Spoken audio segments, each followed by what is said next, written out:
in-person town halls, and this particular town hall is as one of the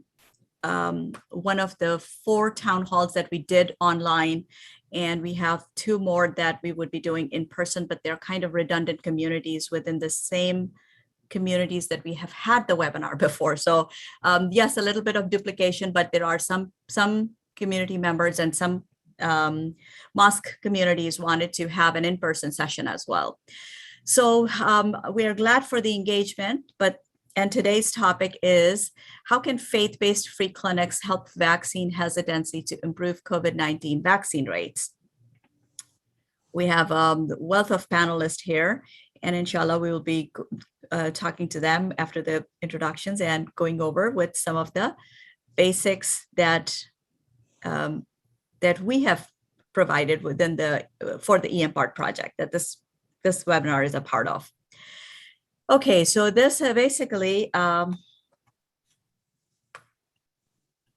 okay. So we're going to be starting off with a little dua, supplication, or with an intent. We add this intent almost before doing any action so that we make sure that our actions and our intentions are aligned. We'll go over some of the housekeeping items, the town hall overview and purpose, defining the target population. We will. There are basically 4 segments to this particular town hall. We have a mosque community target population introduction, which will be given by Brother Ghassan Baloud, who's the executive director for Al Nahda. Then we will introduce the mosque PCOR toolkit and define its purpose. Then we would go into the virtual outreach data presentation that we collected over the period of 7 months, virtually and online. And then we would be open to panel discussion. So the first hour is mainly dedicated to some of the slide presentation, and then we will have an open discussion around that topic. The reason for the 2 of these, for the discussion to match with the purpose, is to literally take the mosque PCOR toolkit and make sure that how do we apply this into a real life setting. And today we are dealing with the vaccine hesitancy, and we want to apply the lessons learned from the PCOR implementation and PCOR product engagement projects to the vaccine hesitancy. So we're hoping that our discussion would bear some fruit, and we would take these lessons home to combat vaccine hesitancy, inshallah. Okay, just a few housekeeping items. Webinar is being recorded, but participants are in listen-only mode. The chat box is open for question and comments. We have a chat box, and we also have a Q&A panel. So if there is a panel discussion question, I would like to have it at a Q&A, and that would kind of streamline things. Asna and Nabil are moderating the chat box, and mainly that's about it. And I would now request Brother Saifullah, who's actually a khatib, and she also has a master's in public health, and now she actually was hired as a project manager for this particular project. And the beautiful thing is that he brings in both the healthcare coverage, healthcare aspect, healthcare administration, clinical aspect, as well as the religious aspect in his education. But he moved on to take a job with Social Security Administration, and we miss him dearly, but he always comes with us and recites the dua for us. So Saif, would you please recite this dua? Thank you. Absolutely. Assalamu alaikum wa rahmatullahi wa barakatuh. Good afternoon, everyone. Can you hear me? Yes, we can hear you. All right, great. So thank you for the kind words, and definitely miss everyone. And once again, I'd like to say that this is a great project, and hopefully everyone will be involved and benefit and contribute, inshallah. So the intent for today is to stay humble. So whenever we engage in charitable endeavors like a free clinic, we Muslims are reminded that we need to humble ourselves before God and give thanks and recognize our shortcomings and seek to improve. So that's the intention with this prayer. So I'll recite the Arabic and then the English. This is a verse from the Quran in the chapter called Al-Baqarah. So, Bismillahirrahmanirrahim. ربنا تقبل منا إنك أنت السميع العليم وتب علينا إنك أنت التواب الرحيم. O our Lord, accept this service from us. Verily, you are the all-hearer, the all-knower, and accept our repentance. Truly, you are the one who accepts repentance, the most merciful. Ameen. Ameen. Many Jazai Khairan. Brother Saif, thank you for the dua. And now we would begin with a little poll that we have. Panelists are not able to participate in the poll, but Asna, if you would please launch the poll so people can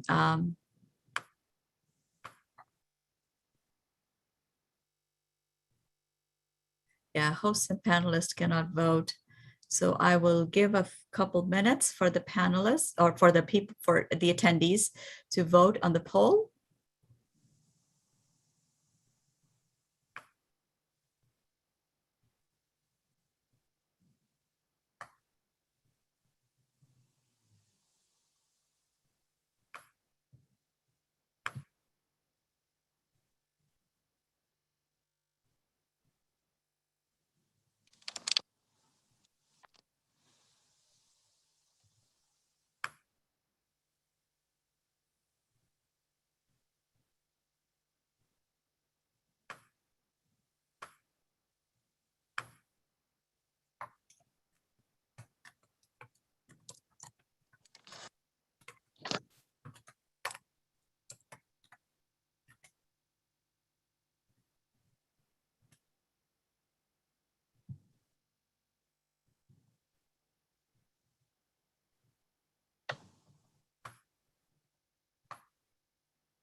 Okay, let's move on. Okay,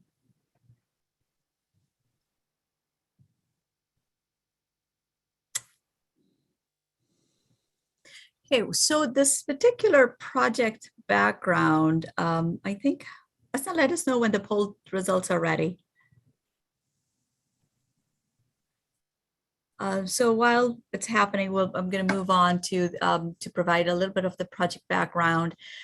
You know, this PCORI, our project is really is funded by PCORI, and you may have heard about this institute before, but PCORI was actually born out of ACA. It was ACA's mandate to expedite health equity, and PCORI came out as part of ACA Affordable Care Act. A few other things also came out that would support these ideas, and the frameworks would support each other. And there's about 6 or 7 different institutes that came out. PCORI was definitely one of them. Another one was National Center for Advancing Translational Sciences, and that particular this particular center that happened under NIH, actually the goal was to take a fundamental idea and make it sure that it's adopted by the grassroots or everyone at the grassroots levels. And this process of adopting this particular idea shouldn't be too long. When I started out in basic sciences back in 1992, that period was 30 years long. And I saw myself that from the inception of the a drug or any scientific treatment, it would take about 30 years till actually help any patient. And it was painful for me to watch that. And so I was so happy when I saw the whole thing about translational sciences and how at the government level it's now happening, and there are structures and frameworks in place for all of the people who work in community-based organizations at the grassroots level, in the mosques setting or faith-based settings, to adopt many of these tools that are already out there and incorporate them in our organizations and make use of them. So it's to me, it's ecstatic, basically. And so I make sure that we understand this idea of translational sciences and how PCORI helps out, because like in for-profit world, customer is the center of any transaction. And PCORI has finally put the patient as in the center of any healthcare transaction or healthcare event. So this is where translational sciences and PCORI really is fundamental to support each other. And so we were very happy to get the methodology and understand some of the technicalities, and there's a depth of information that comes from PCORI for us to help our work. And so PCORI's mission is actually, it helps people make informed healthcare decisions, improve healthcare delivery and outcomes, and by promoting high integrity evidence-based information that comes from research guided by patients, caregivers, and the broader healthcare community. So being at the center of healthcare transactions, we need to get feedback from patients and from healthcare folks. And that's what PCORI is doing. They're primarily trying to get the cycle going, and network and engagement is a big piece of it. So this particular project is also a part of the engagement, which is PCORI's the 5 strategic imperatives. And engagements, methods, research, dissemination, and infrastructure. These are the 5 pillars on which the entire healthcare research and healthcare treatment development stands today as an umbrella to support the Health and Human Services Department. So there are a lot of details that are involved, and we would cover one thing at a time. Right now, we are focusing on engagement. However, we are also adding a little bit of practical applicability of the tools that we've already created with PCORI in the previous project. So, and that's where the Mosque PCOR Toolkit comes in. But primarily, this particular project is about engagement and engagement in different levels, and how do we come to terms with working with each other. So I'm very happy that the panelists that we have today provide us a wealth of partnership techniques and the basics, and helps us understand how we can get the mission forward for well-being and better healthcare across the nation. So the purpose of these town halls really is to foster the culture of engagement between the mosque community and our healthcare system through building partnership and coming up with co-learning opportunities.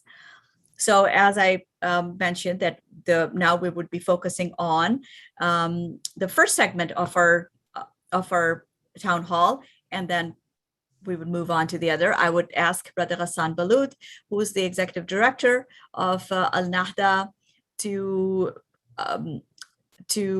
introduce what's happening at Al Nahda and how he has embraced the project. I'll tell you something about Brother Balout.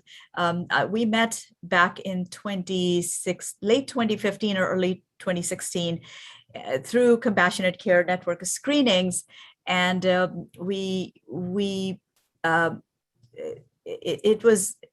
organization was very new back then.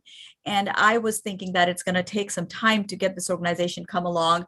We supported and had a few people that came to screenings, and they have just opened the doors. And so they're trying to get up.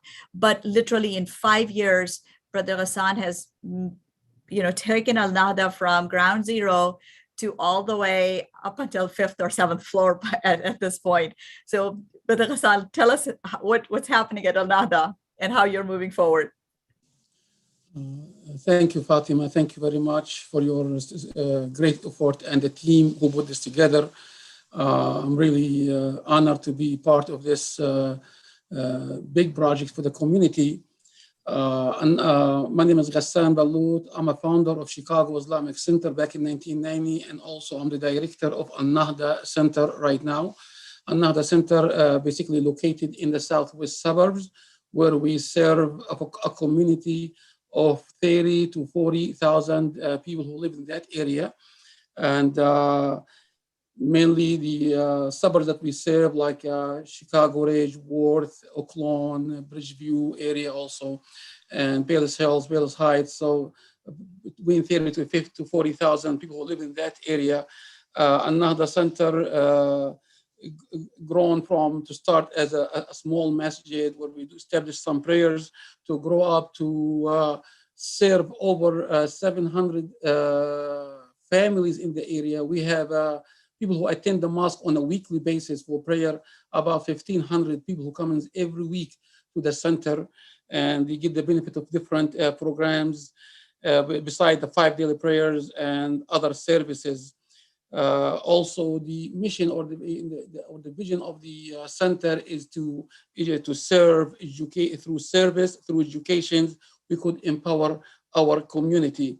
And our beloved Prophet Muhammad SAW said, "Those who engage people and be, part of the people is better than to be isolated." So our mission is to get the people engaged in the community in different way, so we could get the learning and the education and the service for the community. Some of the programs that we are serving, like counseling. A lot of you have, issues within the families or businesses or conflict resolution. So they come to the mosque and we sit down with them. The imam sit down with them and try to solve these kind of problems. Also, we have the marriage or the marital services, nikah. We have a weekend school. We have about 150 students who comes every Saturday and Sunday to the school during year round. Also, we have summer program. We just finished our summer program this last Friday. We have about 50 students who came in, enjoy their time while they are learning different perspective of Arabic and also manners and prayers and different things. Also, we have we provide a hall for the community where they could use it, so they could have their own functions, if it's family issues or aza or anything that have to do with the community. We also have called Hibs program, which is basically sessions for students to come in to memorize some of the chapters of the Holy Quran.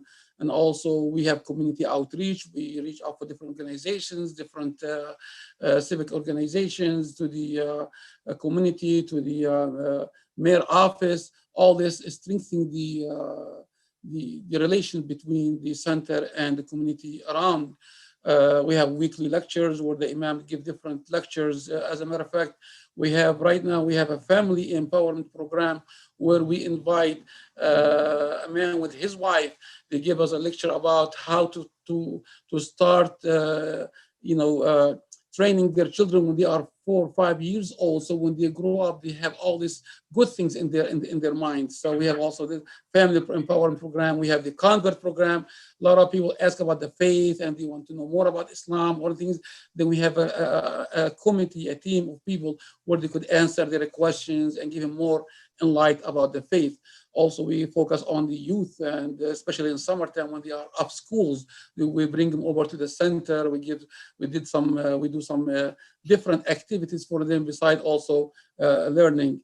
And also, of course, the Salwa Food Pantry Program, one of the focus that started about 6 months before even the pandemic started. We were doing the Salwa Food Pantry Program, and our aim of this is to lift people from the hardship. It's not to have more people who involved. It's when we have less people in the area we are serving, that's mean things getting better. So we educate people, we find job for them. So we want to get them out of the program, not to increase people who come into the program, but we are ready to serve as much as needed, basically. And also some of the other, like the family awareness program, that the one we just did this morning, which is every second Sunday of the month. We focus, as I said, on issues the family and the community that are facing, like mental health, like school bullying for our children in school, role of women in society, how to deal with your teenagers. All these programs is very important to the community. So we have this interactions with the community, and also we have a breakfast together. So remember the old days back home, sit down together, have breakfast together, traditional breakfast. All these things is very important to make things empowering the community. And also down the road, we established the Reach Educational Center, which is basically another branch that we are focusing on about educations, about interactions in the area here. So we have as I said, we have the school, weekend school, where we're teaching the children from A to Z, learning the Arabic language, interacting with the community around things they are facing at the regular school or public schools. We have 150 children in that area also. So this is, of course, those who are in need for this help, we do that. I talked about the convert program, people asking about the faith, about things. So we help them to come to the mosque and see firsthand how people are praying, what kind of programs we are running at the center. So they come in. We have some kind of relation with public schools around us where they send their students to do a little research for their own classes. They come in, they see us on hand, they ask us questions, then they go back to the school and give this research. So this is a strong interaction with the community regarding this issue. Also, when the pandemic started, we were having, we did COVID testing. This is where a partnership with another organizations. We did it on their facility. We encouraged people to go take the testing because at the beginning it was a very hard time. So we have the testing. We have also the different things that we have to do during the pandemic. Mainly was online. So one of the things that we are facing, that less people come to the mosque, people are caring for their own lives. So we have to do things online, starting when the pandemic start. Counseling people also. We have people have a lot of questions about the credibility of the vaccine. We have a lot of questions about the credibility of the vaccine itself. Is it true? Is it right? Is halal? Is haram? All these questions arise and put a lot of burden on the center. We have to reach out to counselor and people who are expertise in this to answer all these things. And of course, this put the center lack of resources, need more fund, as I said, more expertise, all this stuff. It was important to the center to reach out for more people where they cannot now come out the houses especially at the beginning of the pandemic. So the food, of course, was one of the major things. People have less jobs, sitting down in their homes. So we put more time. Instead of we were doing it, let's say, now we are doing it monthly. We were doing every 3 days food resources to people. And also we used to deliver this to their own houses. Why? Because they cannot come out. They are scared for their life or different issues. So all these things were issues that we faced with during the pandemic, and we still also coping with this till now. And at the end, right now, our main focus at the Nahda Center, we have the charitable clinic. It was a great job. I want to thank the community for their support, for the relations with the organizations that they are reached us. To Sister Fatima and their team is really great. This charitable organization, as a matter of fact, right now we are at our function. People ask me about question about the clinic. Told them come on Tuesday in the afternoon this time because the schedule sometimes in the morning, sometimes in the afternoon. So all these are our focus right now. Of course, we have more people asking about the food pantry because still things not fully cured because of the pandemic. We have mainly doing things online, if it's fundraising, counseling, all these things now we are shifting to online because less people feel the burden to come into or have in groups to the center. So to evaluate our goals and how we're doing, we see how many people participate in our programs. How is the feedback? How they're when they call us, our phone does not stop ringing at the center when they call us about different questions, different things. We try to calm them down regarding the vaccine, about the pandemic, because we as a Nahda Center team, they take the initiative, they all vaccinated, they all be always in the front, so the people feel more trust in the community. So all these things basically give us a measure how to evaluate our goals and how we are reaching out to a better, people understanding and better, reaching out to people. If there is any more things during the questions, we will go over it during the questions and answer period. Thank you. Thank you, everyone. Jazakallah khairan, Brother Hassan. The wealth of information there and a lot of good resources, community resources that are helping out people with the at the lower income level. And it also, I think people both the lower income as well as the higher income level both are helped because when we are giving to other people, it's our need, out of our need we are giving. It's not that they needed, their need will be fulfilled from anywhere, but we have a need to give.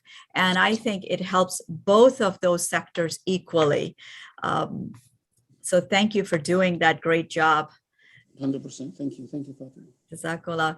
And one of the things I want to mention that while doing all of these things, we really have noticed and we have instilled as well the 5 core principles for PCORI, or 6 core principles of PCORI, which is reciprocal relationships, co-learning, partnership, transparency, honesty, and trust.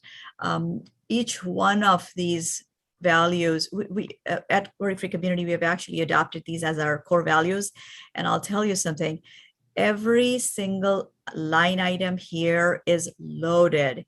You can write volumes on these. And as we are adopting and integrating in our daily operational processes, we have to think twice before we say something or before we help out anybody, because we want to make sure that the reciprocity is there. We are listening first before we are giving advice, and then partnership with it, holding people to the equal status of shared decision-making abilities. So these are very important aspects that we have integrated and are still trying to integrate in our daily routine work as our organizational processes. So, and that's again with this mindset, we go into Al-Nahda to get that clinic started. And I would share with you a model that came out of this core principles, and that happened to be the first patient-centered model for the free clinics. So now we would, thank you, Asna, for sharing the polls. So nice, we still have some work to do on what does PCOR stands for, patient-centered outcomes research.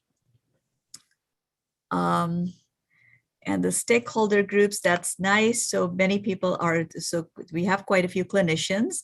We got training institutions here, policymakers, research. Nice. So we have a nice mix of all different kinds of community stakeholders. Nice. And you know where to access the Mosque PCOR toolkit? Oh, wow. Okay. So some people know, but others may not. So we would. Okay. So does no. Okay. And again, community health workers are really the rising workforce of healthcare in today's terms. Part of the reason why we have these polls is because when we send these materials out to you, and when we do other after this project or later on, as we do our work with communities, these polls actually help us and guide us as to what are some of the important or how to prioritize, basically. Okay, so let's move over to the Mosque PCOR toolkit. That's what it looks like at the face of it. It's actually a 40-page booklet, and if you click on this, you will be receiving the slide set, by the way, in the email. So it would be shared with you, and there would be links available, and you can get it online, and it's also available on the PCORI's website. So the birth of the PCOR toolkit, this is what happened. Back in 2016, Dr. Padela was approved a project that was a first Mosque PCOR project. Now, PCOR stands for Patient-Centered Outcomes Research Institute, and that came out as part of ACA that we mentioned. Now, they funded a project that called Engaging Muslim Americans for Research and Community Health, eMARCH, that went on for 2 years, started in January 2017, went on to 2019. And out of that, Mosque PCOR Toolkit was born. And we understood exactly that we needed to engage mosque community, but we also wanted to have something coming out of that engagement, lessons learned, that we can take it and move forward, that would teach people how to keep the patient as a focus and to do outcomes research. Outcomes research is really, it's a discipline itself. However, it's also a mindset and it's also a thinking process. So we wanted to bring in this thinking process and this evaluative thinking in our community-based organizations, so that we have capacity in our organizations to be aligned with the Department of Public Health, with the Department of NIH and the Center for Disease Control, so that the health and wellness can spread around. And the disalignment of these resources have really plunged us into the darkness of disease, I want to say. Anyways, so the PCOR Toolkit was born back in February 2020, and out of that PCOR Toolkit, we wanted to disseminate that. And one of the things we wanted to do, or the ways we wanted to disseminate, is to teach other people or build capacity in the mosque communities, at least 5 of them, to deliver the PCOR lessons. And alhamdulillah, I've got to say that we have done quite a bit of efforts in this regard, and only you can tell whether it's fruitful or not, but we have not left any stone unturned with respect to disseminating of this PCOR Toolkit within the mosque community in Greater Chicagoland area. And thank you again for all the partners, to Brother Ghassan Balouth and some of the other partners who have come on board and adopted and have given their time and effort to listen to us and adopt some of the methods that we have taught them. So now we are looking forward to actually a symposium that's coming up next month. And hopefully from there, we would move further forward to standardize some of the practices and to deliver this basic toolkit into different types of models. And one of the models, we will inshallah look at it, which is the free clinic model. So what does the toolkit do? The toolkit can be used actually by anybody. It's most helpful for the researchers, but it provides guidance for community-based participatory approach. And it actually differentiates the patient-centered approach versus the CBPR approach. Patient-centered is a methodology versus CBPR, which is approach. And so it provides guidance on conducting patient-centered community health projects. It also gives people the direction on how to do PCOR projects and how to run PCOR projects as regular project management projects. Now, project management itself is a methodology, and because the mosque community board members many of them are in information technology, and they are corporate employees, they understand project management lifecycle, they understand project management methodology. So this particular toolkit actually has taken PCOR lifecycle methodology and we overlaid it with project management methodology. So it gives a very didactical guidance to for-profit folks who are running the mosque community projects to move forward with the health projects, with the community health work. So with that respect, it's a very unique product, because I haven't found other places where something like this have been overlapped and cross-mapped. So it talks about community stakeholders, different types of it. It talks about different recruitment strategies and faith-based messaging, the 3R model, and the sustainability of resources.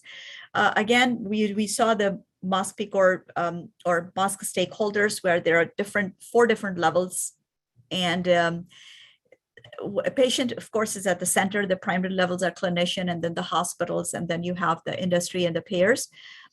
One of the things I got to say here is that a trained PCOR professional is the one who would be able to bridge in the gaps between these different types of stakeholders. This is key, bridging in these gaps. And you got to understand the PCOR principles and values in order to do that.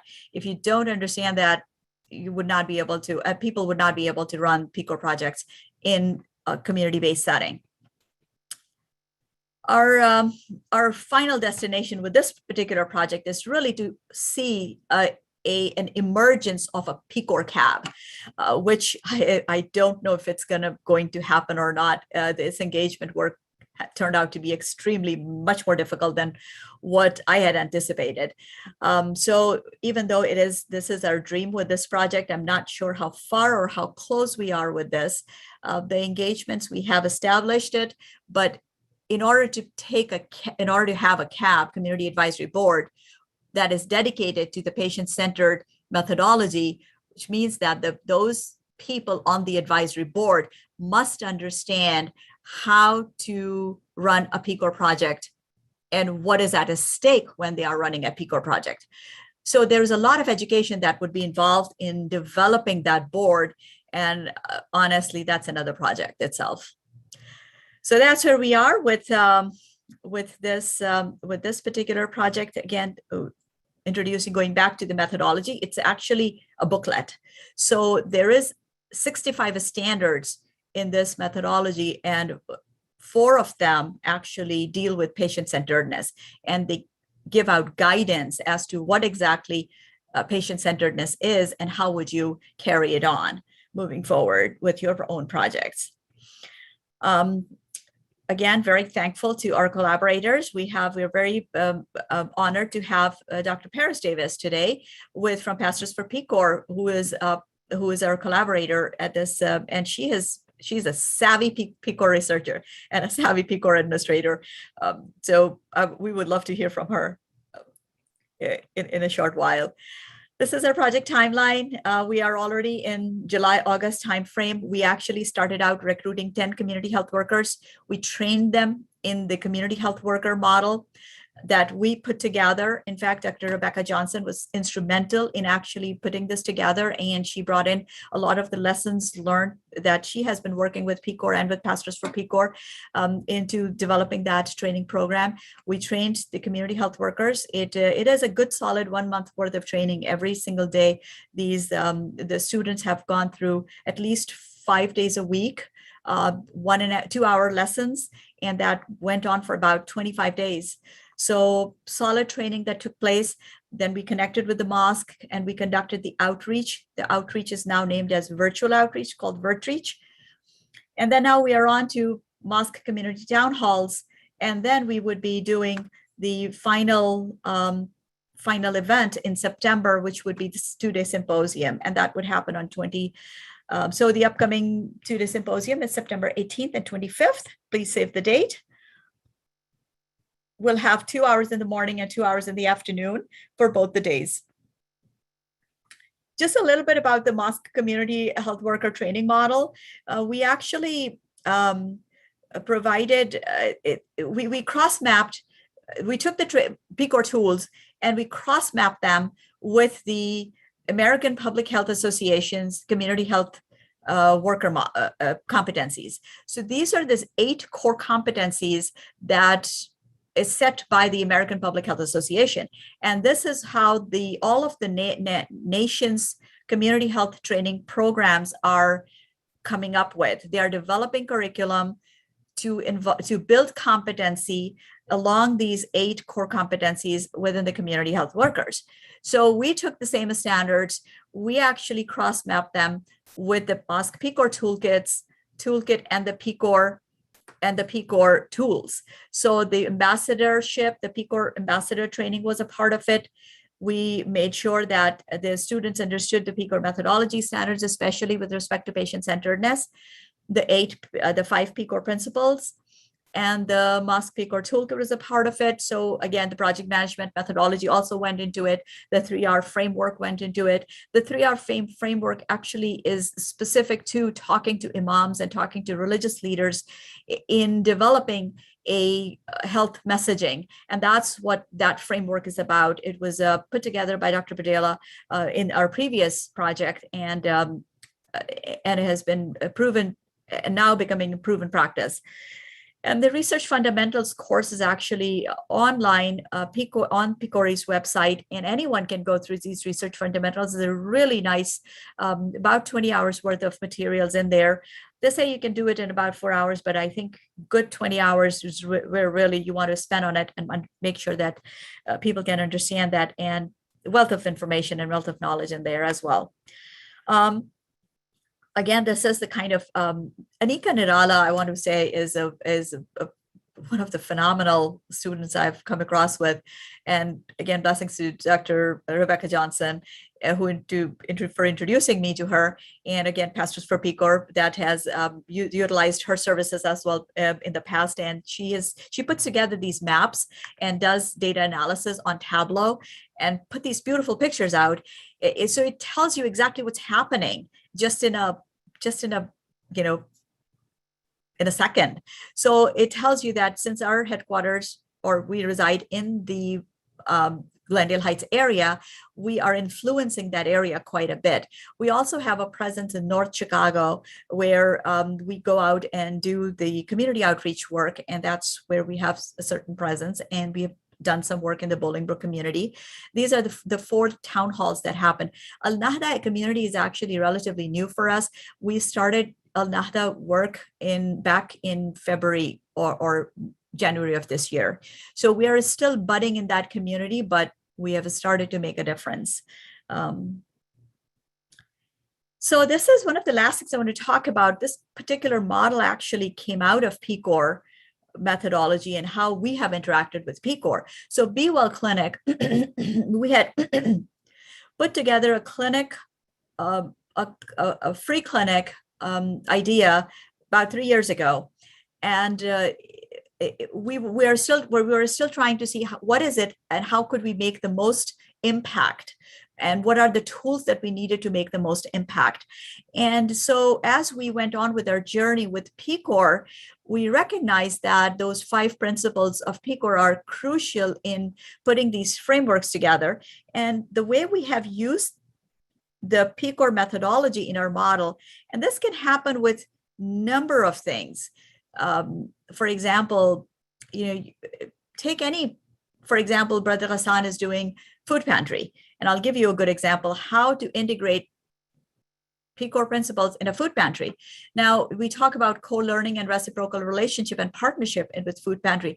And Brother Hassan what food pantries can do is to look at their target market, saying that this is what their needs are, and asking and getting feedback from them as to what is it that they need, and how could they be catered to. And again, in for-profit market, this is customer is the center. In not-for-profit market, patient is the center. In fact, Cook County Pantries just recently started a program where they are catering to about a couple of years ago. And I saw that at Melissa's conference a couple of years ago. They are doing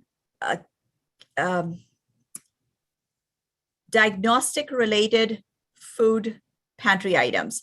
So a person with hypertensive would get a bag that is catering toward that diagnosis. A diabetes person would get a bag that caters toward his diabetic. And so what we have done is we have used the different the reciprocity and the co-learning aspect in our health coverage options. We begin with the patient's needs and their likes and dislikes, not just the needs, likes and dislikes as well. And we help them understand why some of these things would be helpful for them. And we try to understand from them as what are their priorities and how we can help them reach their priorities. And that's the key. need is one thing, but priorities may be the other. So our clinic caters to the priorities of patients and not just the patient needs. So this was, again, we can talk in detail about this, but some other day, but I'm going to move on. So the free clinic is actually is catering to the entire cycle of patient-centeredness. And in fact, there are some times where patients don't have available treatment options. And we look and we design different types of treatment options, as much as, sending them to holistic people, or sending them or referring them to any kind of practitioner, which would give them the kind of priorities that they need. So, and that happens through this partner providers. So I would actually now move it over to the VirtReach data presentation to Asim and Vasan. Asim and Vasan are the two community health workers that are assigned to the mosque communities because of their Arabic speaking skill set. And they would be presenting the data. So they cater to the Arabic market, basically, and provided the virtual outreach supports throughout this 7-month period, and are connected to the community at a grassroots level. Asim has just recently gotten admitted into medical school, and he would be going to be a first-year medical student starting this fall. And Vasan has actually finished her medical school, and she is actually waiting on her residency, and that's the kind of gap that she had, and she came on and with us did this project. So I'm really proud of for these future doctors who are going into their medical practices with this mindset of patient-centeredness. So Asim, take it from here, please. Thank you very much, Sister Fatima. Assalamu alaikum, everyone. Good afternoon. Thank you for your time this afternoon. As Sister Fatima mentioned about being trained as a community health worker and the core principles was really beneficial to us. And it really gave us a different perspective on how patients interact with the healthcare system and what their needs and likes and dislikes would be. So just for the sake of time, I'm going to present the data that we had gathered throughout the 7-month period of engaging with the community. So one challenge with COVID that faced us is the engagement aspect. So initially, we had in mind that we would see people face to face and talk to them about what their health needs may be. But because of COVID and the decision to take everything virtually, we had to find new ways to communicate with the community individuals and members. So we coined this term VirtReach, which basically comes from virtual outreach. And ways that we carried this out through the communication activities was through weekly or monthly newsletters, depending on the mosque community that we're working with. Also sending WhatsApp messages, as our communities tend to use WhatsApp as a main social media tool. We would send periodic messages about the different online virtual events that we hold. Also, not everything was closed during the pandemic, so we went out to local businesses such as grocery stores, restaurants, and we hung up these posters that you can see in the center of the slide over here, which had our number and ways to reach out to us for people to engage with us. So next slide.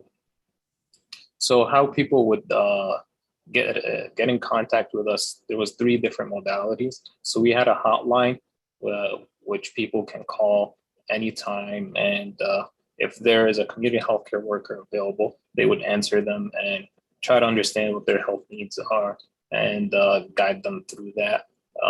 If there's no one online, they would leave a voicemail and we would get back to them once we have time. There was also an online self-help form and a live online chat feature on our website, the Word Free Community website.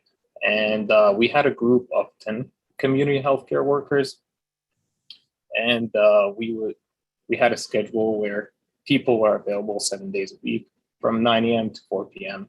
along those hours. So we were able to cover a vast amount of time, and people can't reach us in the time that would be convenient for them. So the next thing, we have the phone call data.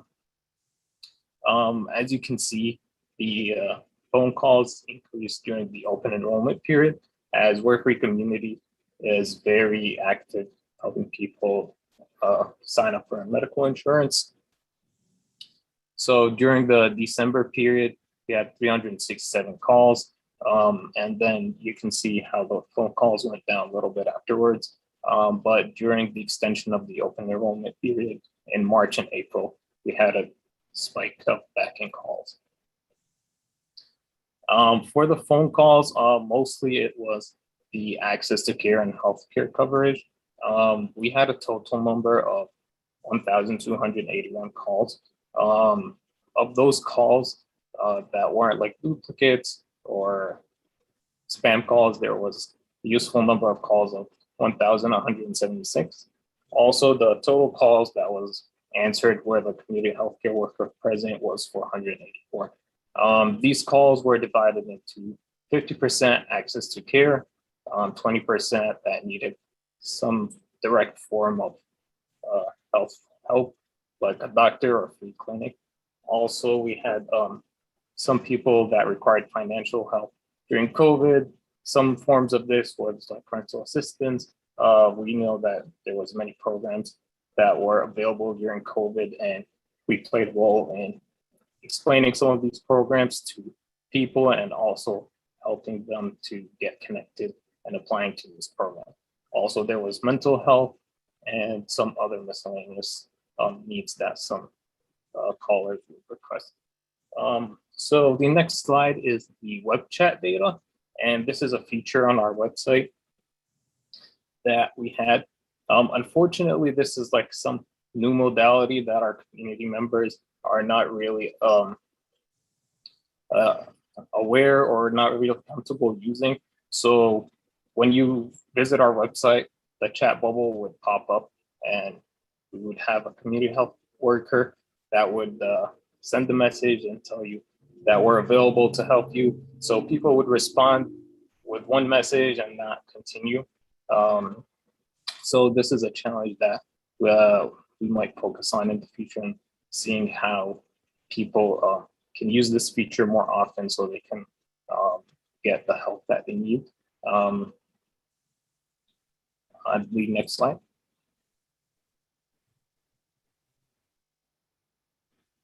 One other form of our communication channels was this online intake form. So some people would not be able to contact us during the hours that I mentioned from 9 to 4, 7 days a week. So they would just fill out this self-help form through our website and then state what kind of services that they need the help with and what time would be the best to contact them.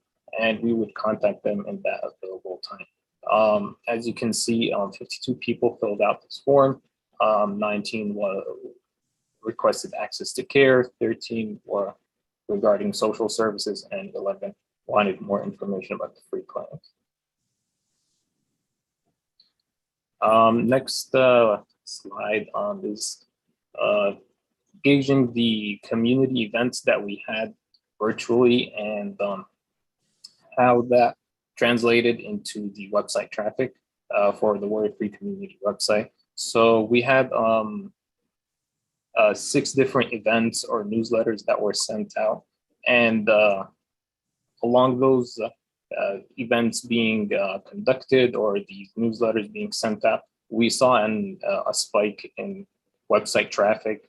And one thing also on our website that we focused on is that we had a specific designated COVID-19 webpage, which was updated periodically, and it had the resources related to COVID. And because it was dynamic and changing, it was really important to see like how these spikes with the newsletters and the events being conducted virtually and people coming and visiting the website and being able to benefit from that kind of information. The next, the nature of the calls, and how what people were looking for exactly. And so we had the open enrollment period, like I mentioned before. Also, we had during Ramadan, which was in May 2021. And as I mentioned before, that Worry Free community is known in the community for healthcare coverage. But this was actually something new in the southwest suburbs, as Worry Free community was not well known as it is in the northern suburbs. So this was basically a new resource for people in our community to reach out and get help with the healthcare coverage. Also, the outreach posters that were placed at the end of February in the different restaurants and grocery stores, where people were able to know about us, because most of our engagement was virtually and it was very hard to reach people. So that gave us an outlet for people to get to know us better. And I'll hand it over to Wesen, who was also a community healthcare worker in our area, and she would explain this virtual map. Hi, assalamu alaikum, everyone. I hope you can hear me. First of all, thank you for joining, and also thank you, my team, for the great effort you offered in this project. You're probably now thinking what other roles are for the community health workers. So imagine yourself sitting and you get a call from a friend. She's freaking out. She's probably crying, and she's so worried that she was recently diagnosed with breast cancer. And she's asking you for help as a friend. You'd be the hero that you'll be helping her, and you'd say, I got you, I'm gonna help you. So this map that we are showing you here is the thing that you're gonna use, and then you go and enter her zip code so you can find the help she's asking for. The whole point of this map is to find resources people are looking for, either people from the public or people from the Muslim community. So what kind of resources we have there? We have like maybe food pantries. You can find also free clinics. You can find COVID-19 vaccine sites or free testing sites. We can provide you with more and more if you can find there, whatever you're looking for. So each one of us as community health workers, we had our own touch when adding a couple of resources on the map. And the next question would be, who can be on the map? And that's on the second part of the slide, is anyone basically can be on the map. Anyone who can help us provide any kind of help for the community. We can work together hand in hand, offering this the help for the community. So it's a fantastic tool. We are really proud of, but we are more honored if we have more and more people helping us and are in the map. So the more the map has more resources, it's going to be more beneficial for the people. So that's it. Please, Sister Fatima, if you have any comments about the map or about anything we have missed, please. No, thank you guys. Thank you. You've done such a wonderful job in explaining these things. I don't think I would be that good. No, that was with your help. Thank you for everything. So now we're going to move on to our panel discussion. Does anybody need a bio break or something? The first hour gets a little intense. But now comes, so we have pretty much all of these resources on our hand, and we're looking into it. There's wealth of information that government is also providing. How do we use all of these with the faith-based free clinics to help with the vaccine hesitancy to improve the COVID-19 vaccine rates?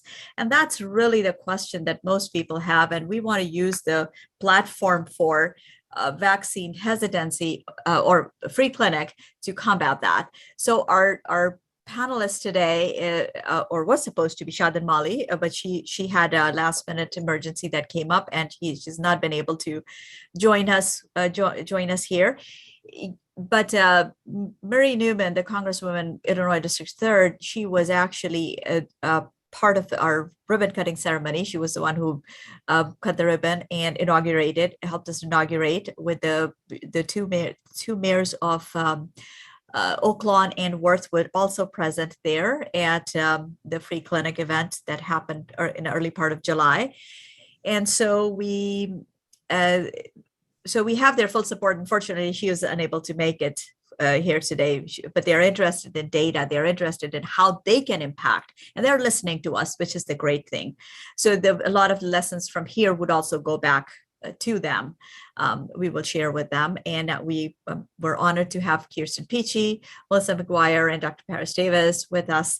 So we would be really looking forward to some solid answers here. Kirsten Peachy serves as the Faith and Health Vice President of Faith and Health Partnerships. She's been throughout her lifetime. She has been in healthcare industry. That's for as far as I know, 30 plus years. And she is a nationally known contributor in the field of faith and health, and was a co-founder of Center of Faith and Community Health Transformation, a collaborative effort to work alongside with faith communities to address the social conditions and impact community health. Under Kirsten's leadership, Aurora Advocate has become a trailblazer in the field of faith and community, particularly in engaging faith communities. And actually, I can already see her impact of her work as she's moving on and taking up these faith-based initiatives and moving into the community. So we're seeing the effects.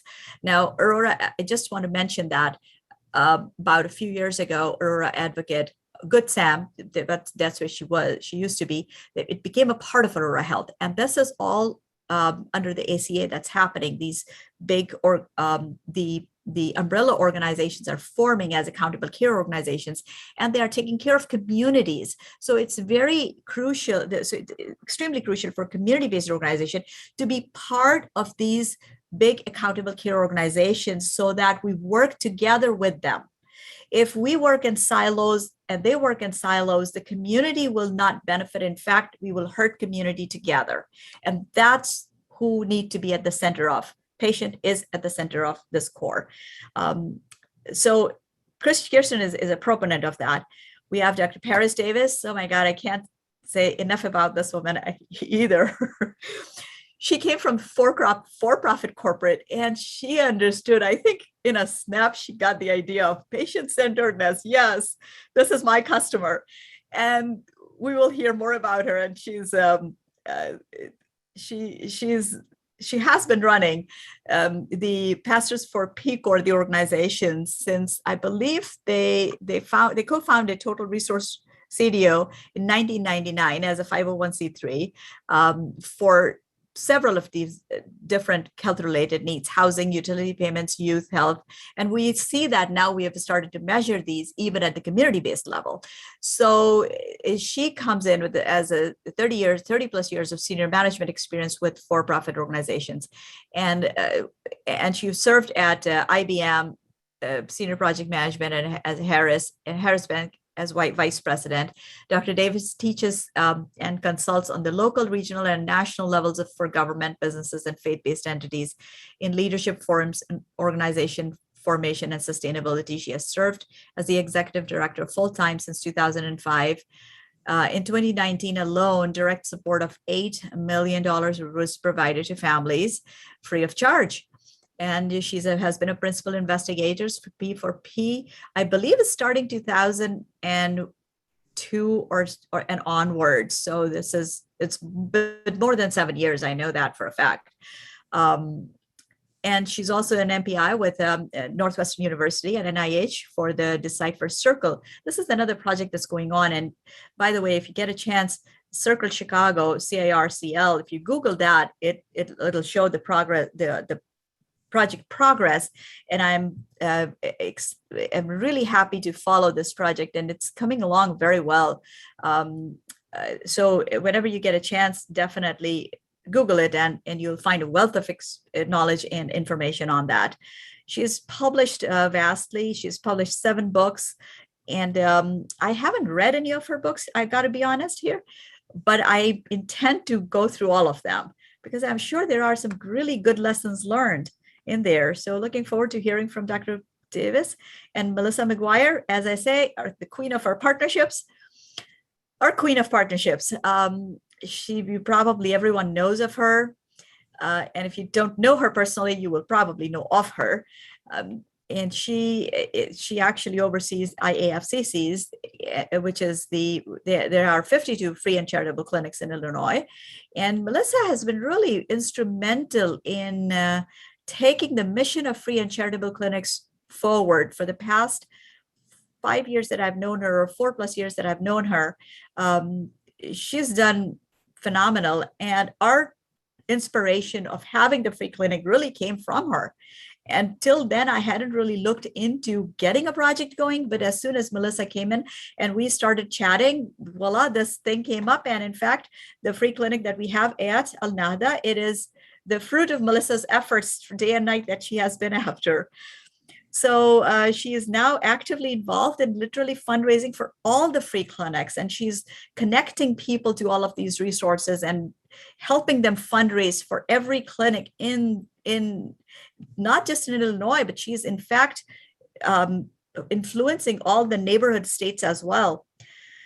So one of the people I want to say that this is missing on this table is the patient partner, who is the voice of patient. And our communities are actually far away from this patient partner concept. We don't know who that person is. This person has to emerge. And maybe perhaps that's me, I don't know, or maybe it's one of you, we don't know, but we need to explore this together. And hopefully we can get closer to this particular role as we explore in the next 45 minutes. So I'll open up my question with Ms. Peachy. As Aurora Advocates has become a trailblazer in the field of faith and community health, particularly in engaging faith communities and partners in promoting health equity. Would you share with us some examples and how you have done it in the recent? And I'm hoping that all the panelists are have been unmuted. I think I'm unmuted. I unmuted myself. I think you can hear me. Sure. Yeah, I think everybody should be able to unmute themselves now. All right. Well, salam alaikum, everyone. Really appreciate being part of this really wonderful opportunity to learn together. That's one of the great things to me about this work, is that there's always a journey of learning, and it's one that we can do collaboratively. I want to make sure before I go any further, Fatima, about time.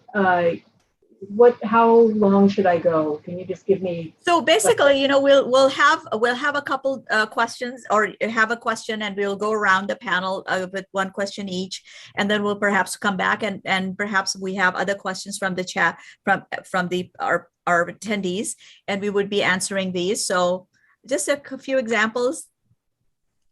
Okay, I'll keep it short, and hopefully we can also ask questions. So Advocate Aurora Health, as Fatima mentioned, is a faith-based, at least the Illinois side is a faith-based healthcare system. We're affiliated with the United Church of Christ and with the Lutheran Church. And the reason that I say that is because like almost every healthcare system in our region, and certainly really around the country, we were founded back over 100 years ago by people of faith in congregations. Almost every hospital came out of some kind of religious body in their history. And so the investment of people of faith in health has a very long legacy. And so, that's part of what we try to build on in our work, is understanding that faith communities really from not only decades, but millennia have been leading in health. And that's across all religious traditions that we know that faith communities have been the places for health and well-being. So at Advocate Aurora Health, we've also had a very long-term commitment to health equity, particularly in our faith outreach work. So in my work in faith and health partnerships, that has always been partnership-based, collaborative, and focused on health equity. And that led to the founding of the Center for Faith and Community Health Transformation, which is a great example of multiple stakeholders coming together to say, there's something really important that faith communities can do to address the social influencers of health, things that happen in our communities that influence health outcomes. And faith communities often are already working on those things in some way. Faith communities are places that deal with housing. Faith communities are places that deal with employment, with violence prevention, with family strength, all of these kinds of things that Brother Balut mentioned earlier. These are fundamentally health promoting things, not only for the individual, but for the whole community. So how do we really partner with faith communities on those things? So that was the impetus for the founding of the center. In our work, we're guided by our community strategy, which is focused from Advocate Aurora Health on reducing the disparities in life expectancy across communities, and doing that by addressing the social determinants of health. And so our work, we align with that as well. From our faith and health perspective work, we come from a perspective of relationality, so very much rooted in peak core principles, as well as community-based participatory research principles of relationality and mutuality, reciprocity.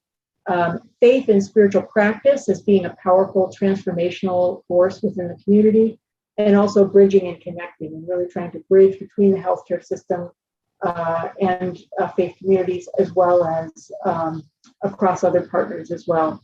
So I know you asked for examples. So, and I think I'm going to take both of these questions and kind of put them into one, because to me they're not separable. Part of I think the strength of the work that we do is that we very much focus on communities that have been most affected by disinvestment, most affected by lack of resources, by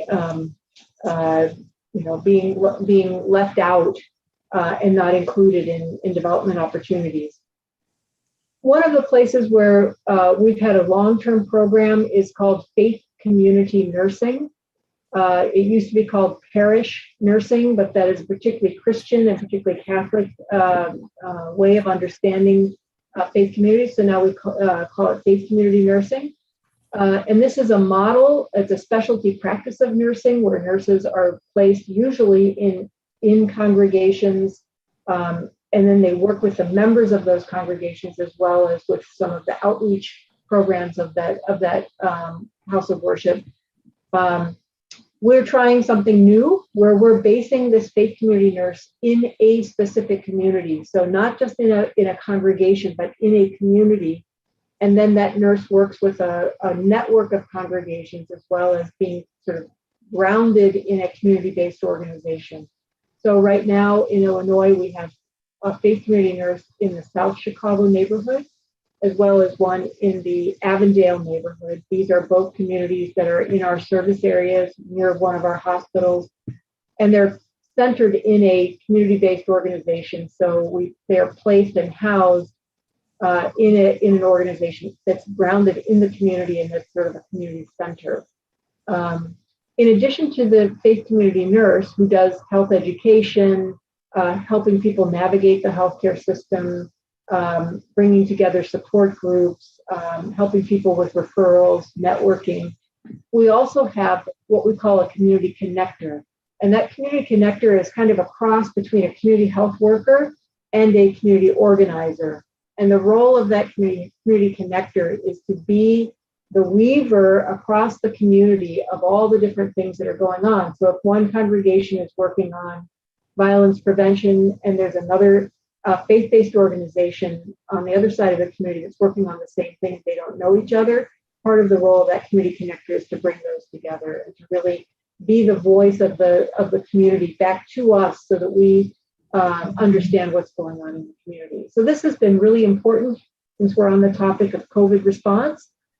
This model has been very powerful for COVID response, where we have trusted people on the ground in the community, the nurse, as well as the community connector. The community connector intentionally hired from the community, looks like the community, speaks like the community, so that we have people who are trusted, who can be a voice and be a resource navigator, a bridge, as I said before, between our resources and community. So that's enabled us to link faith communities to testing resources, to vaccination resources, to education, to masks, and maybe most importantly, to food and material resources. Our nurses and our community connectors have done a lot of work on responding, getting food out into the community, setting up pop-up food pantries, helping to mobilize food resources, et cetera. The other thing that I'll mention as another example of this being a trailblazer in the field of faith and health is also in our trauma and resilience work. So we've done a lot of convening in the faith and health space around trauma, faith, and resilience, and understanding trauma not only in terms of people's individual experiences, but also the trauma that whole communities carry, congregations carry, as well as historical and intergenerational trauma, and really understanding what it is that happens in faith communities, again, as the science-based response to trauma, that what the science tells us about what's protective for people, of what's healing for people, what fosters resilience, are all of the things that we do together as people of faith in our congregations. So another example of how we've taken the lead, really seen this as integral to everything that relates to health equity, that you can trace it back to trauma in some way. And so really trying to get faith communities to lead in this space by doing a lot of education, a lot of workshops. We have a community of practice where we bring people together to identify where are the places that we need help in this, and how do we help each other? How do we share our wisdom with each other? How do we come together in a way that can do more if we share our resources? So those are just a couple of examples that I'll share. There are others, but in interest of time, I'll stop there and look forward to questions and further comments. Thank you, Kirsten. This is, these are great examples, and again, very, very close to the PCOR framework and how you have taken that, combined the CBPR with this methodology and moving forward with this community connector and working in the others. Excellent work. Thank you. And Dr. Davis, I want to, and maybe that's actually a better idea to combine these two questions as one, because it kind of lead into each other. So you have served this for-profit sector for many years. We see customers as a center for the for-profit industry, and the same way the patient is the center of PCOR philosophy. What are the similarities and differences from your perspective between these two disciplines, being a customer versus a patient, and how did you deal with, with this similar way, how did you deal with COVID-19 challenges in your community? And was PCOR methodology helpful in designing a solution? Thank you. Just want to give as we say on the South Side of Chicago, a shout out to Kirsten. I have known her since before I even got into this work. I was still in corporate back in 2004-ish. So that's how long we've been working this ministry, if you will, from different angles and meeting up every now and then in the middle. But anyway, and then Fatima, you are a designated P4P research ambassador now, so you're a part of the family and tribe as well. Thank you. But to address the questions at hand, there are two key areas in care provision that we would benefit in paying attention to in this arena. One is a method of delivery of care, and the second is the level of relationship with those that we want to serve. We need to ask ourselves and be okay with whatever our answer is that represents our ability to serve, and that is, are we surface versus history? And so for the public at large, community is generally recognized in compartments, if you will, meaning being established structurally based on what they want to do or a specific topic only, and for what they're going to deliver. In the public sector, community is thought of in the context like we think of the federal government. We think of the Department of Education, we think of the Department of Health, like DHS, et cetera. So when we're dealing with the masses, if you will, for delivery of the care, it has to be very standardized. There's no room for deviation based on the individual need of the patient, as Corey so focuses on. And then for faith-based, we deal with the wellness of the whole person, spiritually and naturally. And we strive to be more centralized and more familiar with the areas that we're serving in. Differences between being on a first name basis and having an intimate knowledge of the person and who they are and who their history is. Now, to the defense of the larger entities, they don't have the resources or the depth or the breadth to get to know that individual person. And that's why we as community, faith-based community entities can help bridge that gap. So the commonalities that we have between the two is that we both agree there are support services needed for a person. A service need that can be met through engaging selected representatives at various levels. There is no one stop, everybody knows everything, we got this world wrapped up.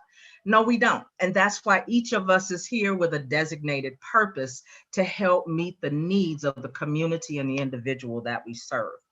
Once that's acknowledged and is realized and agreed upon, then that's when true partnership and collaborations can be formed.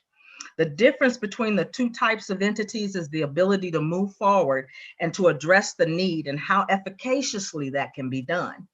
At the corporate community level, they lack the ability to truly in-reach and connect with the individual and the confidence of knowing that they've actually provided an immediate solution. I heard you mention earlier on, Fatima, that sometimes it takes 30 years to see what's happening. You're talking about 3 decades. You're talking about a whole nother generation of people that by the time you get there, more than likely won't need that 30 years of work that you've already put in. And so at the inner community level, we have the targeted population that you all want to reach or that we all want to reach, but we lack the resources for the long-term solutions and fixes. This is where engagement comes to the table. Both sides know we need each for the sake of the individual. It is up to us, those of us around tables like this, to figure out how to do that. It's up to us to realize we're all equal in this. Just because your organization is bigger than mine doesn't mean that you have a greater impact. Because I can tell you, TRCDO, which Pastors for Peace Corps sits under, for us to be able to bring $8 million to the table free of charge in housing, in food, in energy assistance, and youth programming, et cetera, size has nothing to do with it. And so we have to be respectful of one another's gifts as we come to the table. So also what we often miss is that engagement, true community engagement, is really about relationship. If I don't have a relationship with you, I'm not going to let you in my community.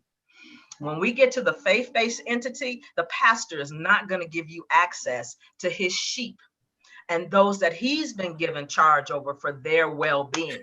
You're just not going to have that access. So it's going to come out of relationship.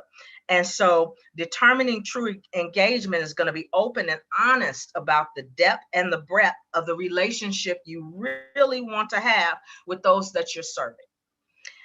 Corey's methodology ensures and equips communities with the resources financially and programmatically to reach the person's individual household, because that's where we really want to impact change, is with that individual person's lifestyle of care. So by definition, community is a group of people living in the same place and having a particular characteristic in common. It is a feeling, and we forget that sometimes. We're human beings with a heartbeat. It's a feeling of fellowship with others as a result of sharing common attitudes, interests, and goals. It is a sense that you belong somewhere and that somebody cares, and that it does matter how I say to you, I want to be treated. We so often miss the emotional need at this level and the level of care, if you will, that we want to give. Yet there is an emotional connection within community engagement that we cannot continue to overlook. You have to care enough to make a difference. People can't just be numerical to you.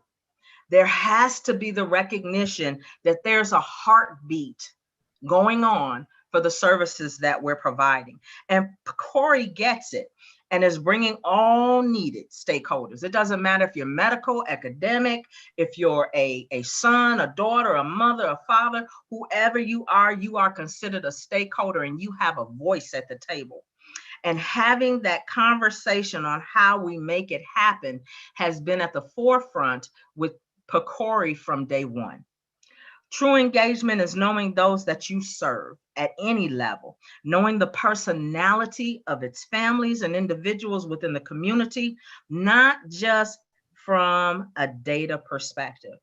At the social level, it's called target population, with the approach of engagement mostly being from evidence-based models. For us within the community-based entities, it's considered inclusive engagement. Now, Kirsten, that's just a term I just made up while we were sitting here, but inclusive engagement, meaning that every voice that we need to have at the table, you can come to the table. You don't have to be carrying a bunch of letters behind your name. The fact that you have life experiences make you a valuable stakeholder. The one that says the least is usually the one that has the most to add. And we've got to figure out how to draw them into what we're doing, where there is no one left behind, no one that we haven't given the opportunity to state where they're at. So though our approaches vary, the end result is the same, and that's to make the lives of each and every person we come in contact with better. So for the larger entities, you have the resources to serve at the surface level, but do you really care enough? We've got to start asking them, do you really care enough to know the who behind where your dollars and your resources are going? We know you can't get there, but engage with us at the ground level so that we make sure that impact is made. So yes, this is why collaborating with true effective community partners is crucial. The diversity in services can only be achieved through relationship within the community. So then some specific examples. I heard at the top of the hour, the mention of what we used to call in IBM, PMBOK, project managers. I came out of IBM. And yes, it is interesting to see that science, business, analytical side makes all the sense in the world when we're starting to talk about community. So the example that I have for you is that we never stopped serving during the pandemic. Our doors never closed. Though we didn't have gatherings, our services continued. We quickly figured out how to do what we would call in IBM, and as a project manager, workarounds. Okay, people still need food. What can we do? So what we can do is turn our parking lot into a drive-through food pantry. And that's exactly what we did. We let them drive up, they signed their names, and we gave them bags of food. How do we get the vaccination to the community, especially for those that don't have insurance?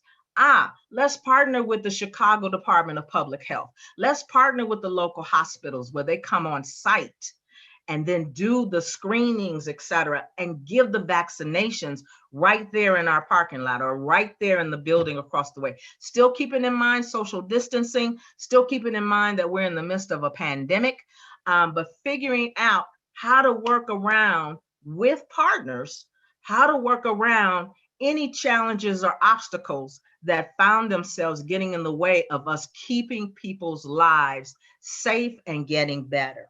And so bringing those things together and laboring together, it says in the Bible, know those that labor among you. It ties all the way back to what I've been seeing about asset mapping and surveying and seeing what's available in the community. But what we also found is that as leaders, we need to talk to each other sometimes. We need to have a meeting. And so one of the things that Bishop Gordon, who is my pastor, put in place is every Wednesday Every Wednesday, we have a 1-hour update on every ministry by its leader to keep us in tune with what's going on. And when you're in a larger organization, there's not that opportunity unless you make it to be intimately involved in a relationship to help do what you're doing better. So thank you for your ear. That's what I have to say to answer those 2 questions. Thank you so much. This is a wealth of knowledge that you have just shared with us, and what's working in your communities. Some amazing examples. And now I want to hear from Melissa. And Melissa, so I know you bring people together, and we want some guidance on. So we hear a lot about what makes, and I've heard a lot from what helps partnerships survive and excel, and I've taken that into account. Your prescriptions, and guess what? It actually worked. So I want to hear from you today. What are some of the pitfalls? How do partnerships fail, or how do partnership initiatives fail? That's what I want to know. And what's the advice that you have for the mosque community to establish partnerships, and especially the mosque community free clinics for establishing partnerships to support the vaccine hesitancy?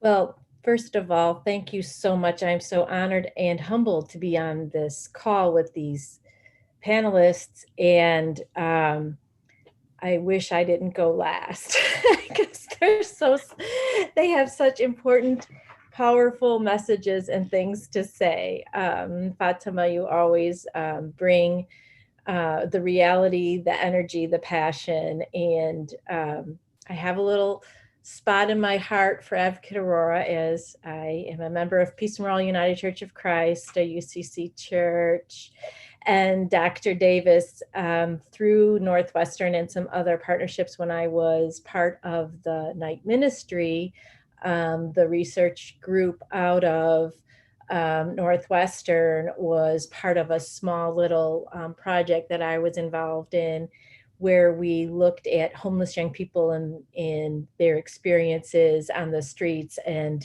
kind of started this whole thing of a app for cell phones that provided resources for homeless young people. And if it wasn't for Northwestern University, we wouldn't be there. So little pieces, and appreciate everybody's great resources. And so Fatima, I was thinking a lot about this really important question and about the pitfalls in partner initiatives. And I think that the first basic thing that I would look at is the CBO closes, the community-based organization closes. And I think I'm here to really talk at length, for whatever I can, about, in addition to these amazing resources, that we look at maintaining those agencies, community-based organizations that have been addressing health disparities before it was called health disparities, that have been on in the neighborhoods in the form of free and charitable health clinics, in the form of non-for-profits, in the form of faith groups that didn't have the infrastructure to maintain their community-based organization.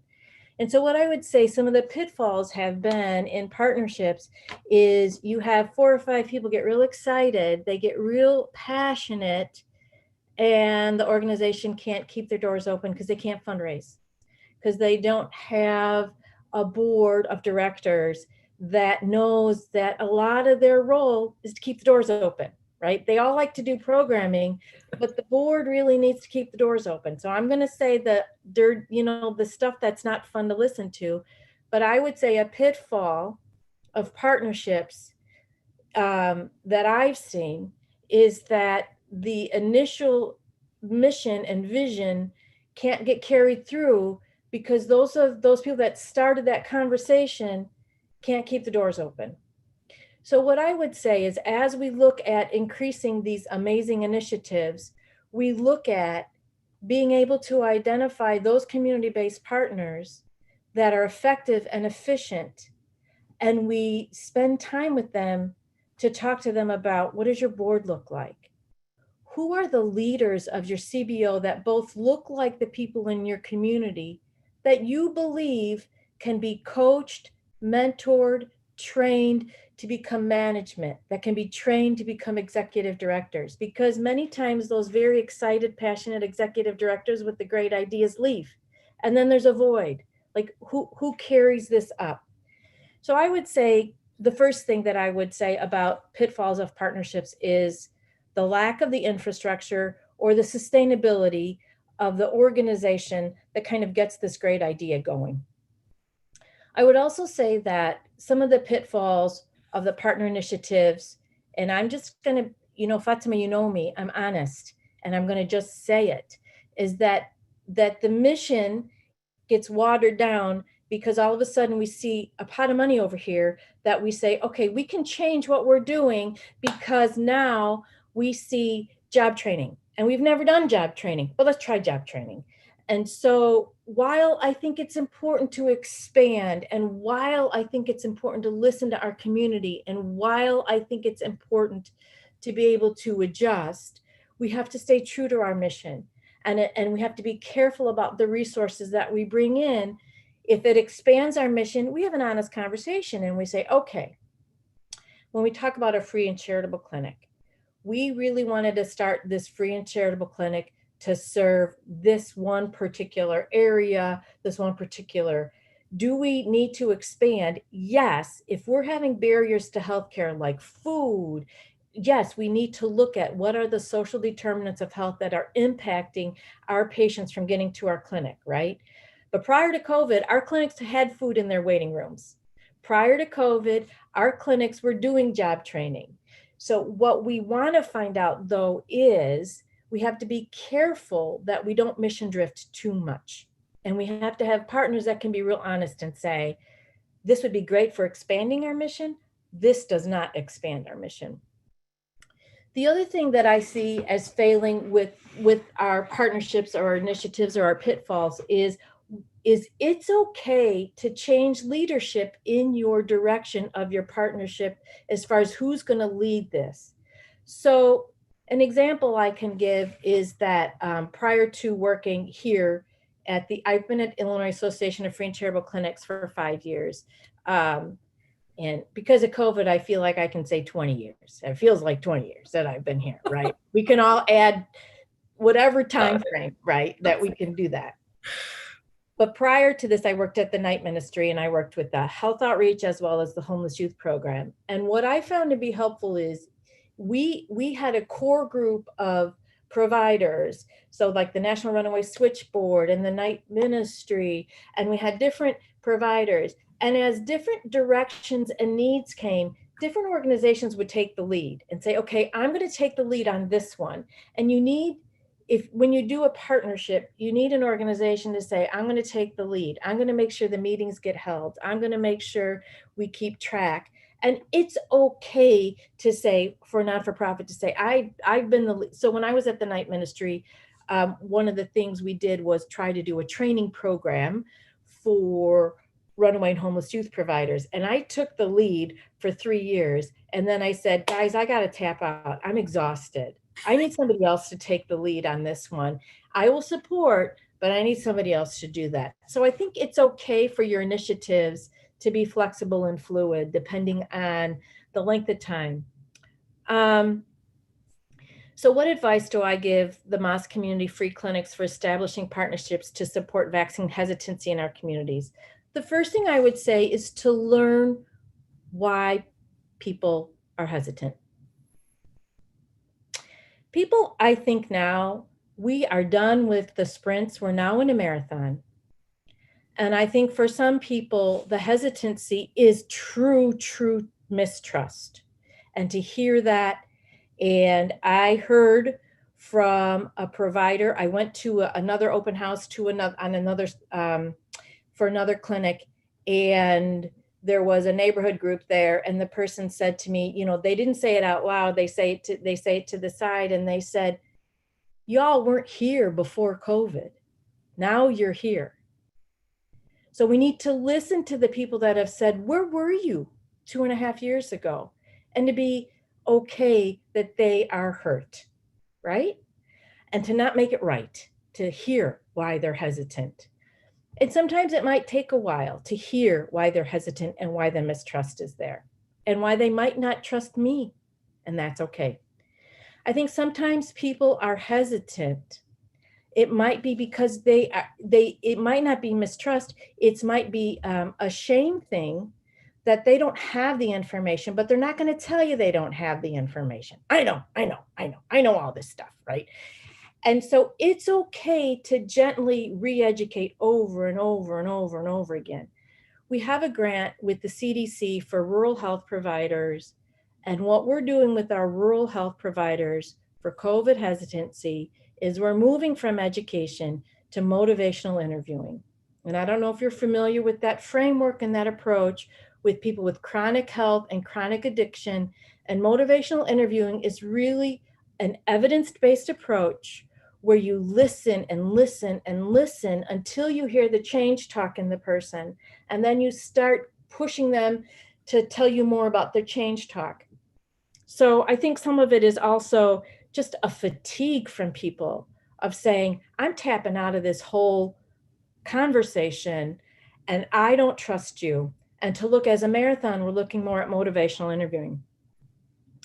The other thing that I would say for vaccine hesitancy is to understand when we talk about barriers, that it's not a barrier on the person's part, it's a barrier on the community's part.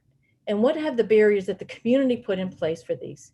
So again, we have another project in rural community that we're getting funding through the CDC, where this free and charitable clinic is literally going to the employers of the people that are working for them.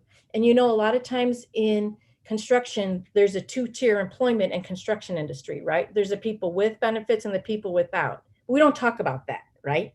So our free and charitable clinics are going into the HR department because it's the people without benefits that don't want the vaccine, because when they get the side effects and they have to miss a day of work, their boss does not understand, right? So what our clinic is doing is talking to the HR department. And they're saying, what would be a really good day for us to show up with the vaccine? And in some cases, it's not Friday because the side effects happen on Saturday. And that's when those people are doing those side jobs. And they're losing their money on their side jobs because their fear or their concern of the side effects from the vaccine is on Saturday. So basically what our clinic is talking about is not only am I going to be here for the vaccine, but I'm also going to be here to talk about the side effects. And then the last thing that I would like to say about vaccine hesitancy in our communities is the messaging that I think is helpful nowadays with some of the people in our free and charitable clinics, because our clinics prior to COVID could show positive health outcomes with chronic health conditions. We could show that the patients in free and charitable clinics were managing their diabetes and hypertension the same as federally qualified health centers, right?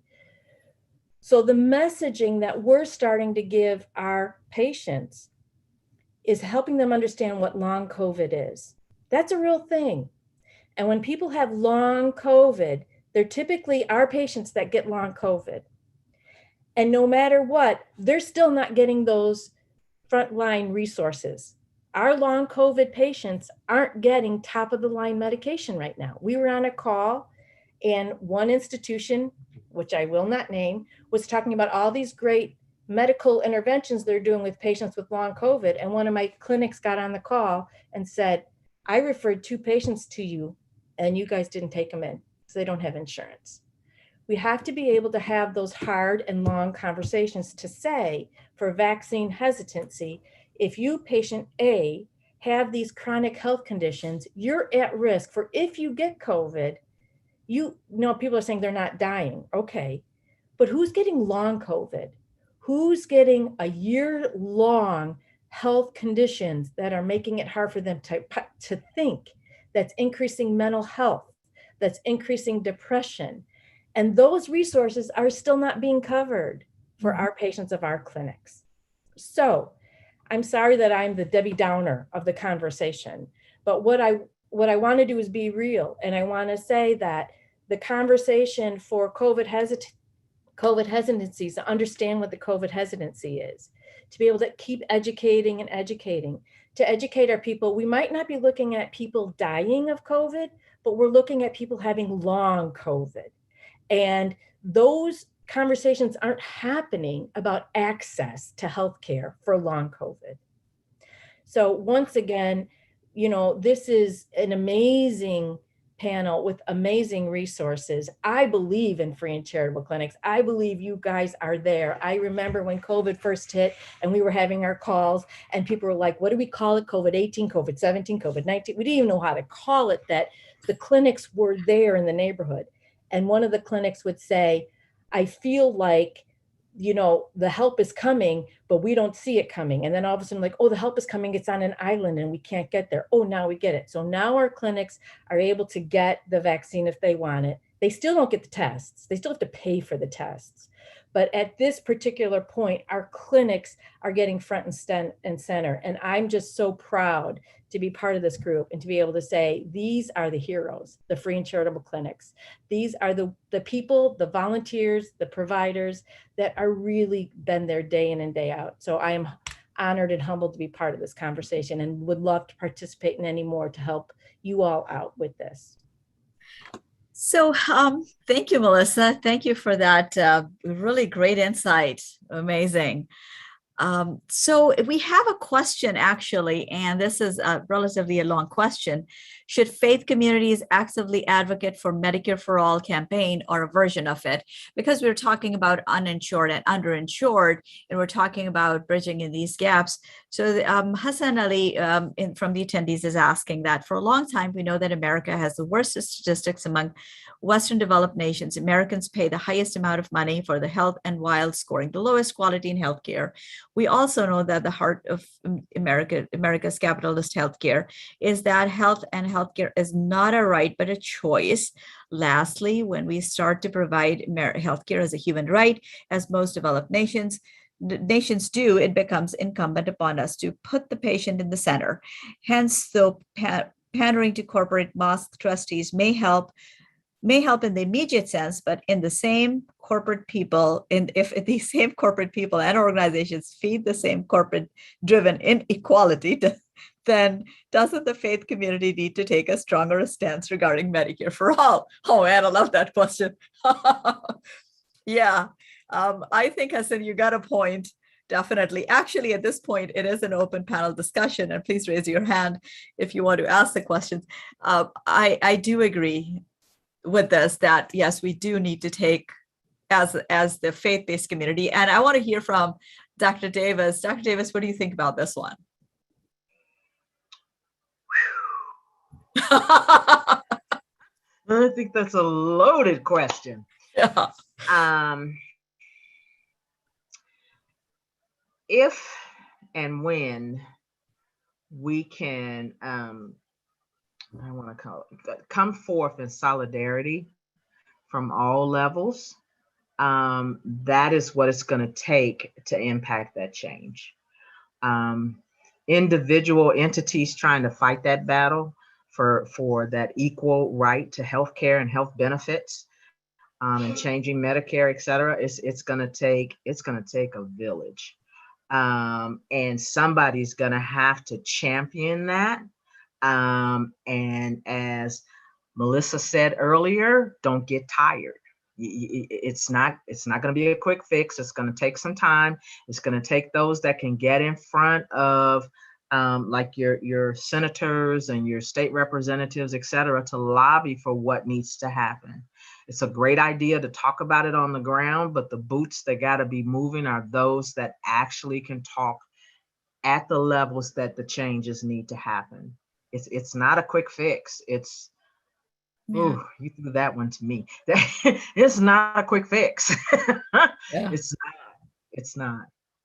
Yeah, I agree. And there's a lot with that. Again, with Medicare, we pay 80%. Medicare pays 80% and we pay 20%. So no one has to date has exactly the kind of program that needs to be there for us. We don't even have that outlined yet. So we're still going through that, and then we will figure out how to pay for it. In the meantime, we got to take care of this, of our well-being. And so going back to, so does anybody else have a question? Because I can ask you guys questions forever. I want to open it to panels, and who has chat? Nancy, do you have a question?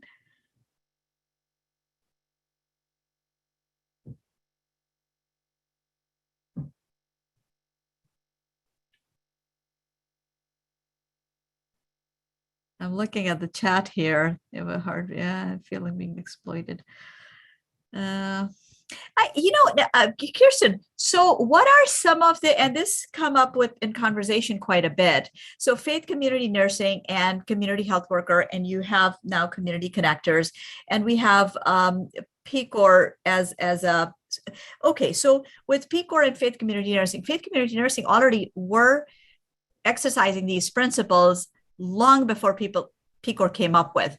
Now, how do you see the two differences, and how do you see, or why do you see that faith community nursing why was there a need for PCOR when faith community nursing was there to begin with? I'm not quite sure I understand. Okay. So faith community nursing has been there for a long time, and they were exercising the principles that PCOR strives for. But my question is that that when faith community nursing has been there for that long, and PCOR had to come up with this, how do you? Why would PCOR not pick up on faith community nursing? Or did it take the faith community nursing and gave it a different shroud? Yeah, I don't know what the history is in terms of connection between PCOR and faith community nursing. I think faith community nursing, just by its design, as you were saying, sort of lives out the principles of PCOR. Very patient-centered, reciprocal, mutual relationship, really kind of starting with the person, journeying alongside, that kind of thing. So, but I think that there's opportunity for PCOR to really, you talked about sort of crosswalking PCOR principles with the toolkit. I think the same opportunity is there to do that with faith community nursing. I think that would really kind of enhance and even though it's sort of practiced naturally within faith community nursing, to really be aware, there is a whole field of PCOR. How can we even strengthen what we're doing more by embracing these principles and really making sure that they're there, not only in the individual practice, but also programmatically and across health systems that are supporting faith community nurse programs. And also for research, for actually researching and evaluating outcomes. To do that out of a PCOR position, I think could be really important and powerful. And in our own work recently, as we've been sort of trying to stretch the faith community nurse model, again, really trying to make it not just patient-centered, but also community-centered. I get the distinction between PCOR, patient-centered outcomes research, and community-based participatory research. We also really strongly work sort of at the community scale. In some ways, we call the community our patient. Community is the primary site. And so, I think that's another piece of it. We also have, as Nancy Romanchek mentioned, have really tried to adapt or support the adaptation of the model for different religious groups as well. And Nancy Romanchek, who has been in the chat box, has been a real leader in trying to think about what does that look like in the mosque setting and how do we adapt that. And we're very supportive of that. And I think the PCOR approach can really help us to expand the model and adapt the model for different religious traditions in a way that really kind of is aligned with truly where those faith communities are. Interesting. And the last question I have, anybody else from the audience who would like to ask one last question? Can I just add to the last statement behind Kirsten? And that is the beauty of PCORI is that PCORI is open to hearing the voice of the community. They are one of the first large entities like that to even consider anything faith-based. I mean, you can even go to government contracts and it says, if you are a faith-based organization, we're not going to work with you. They put it in writing. Whereas with PCORI, you can basically have a grassroots idea and take it to them, and they will actually sit down and consider it. It's not just throwing anything in. They are open to whatever it takes to make that individual's life better. That's the added advantage to PCORI. Yeah. At this point, we would take a few minutes to do our poll. We're almost done, actually. Let's just wrap up here. So we'll take a minute to finish up and then we'll again finish off.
So while the results are being tabulated, I just want to ask Melissa, would you have what given all of these resources that we have, and knowing that we have now put together a patient-centered free clinic in place with the ideas where we have added a faith community nursing component, we have added, let me actually go to that slide.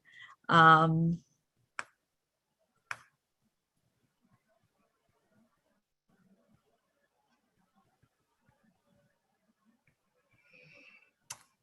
we have added the nurse component there, and we have added, and in fact, the free clinics provide these trusted space where people can actually come in and be open and be trusted, and so we want to take that trust as sacred, and we want to move forward with however best we can support them.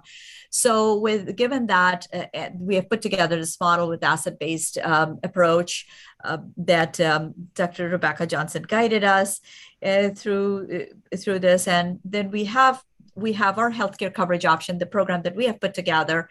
And so, in fact, even prior to the PCOR project, when we first started in 2013 with Affordable Care Act, we would not even turn an uninsurable or undocumented turn away, and we made sure that they have a medical home. At least they have something to go to.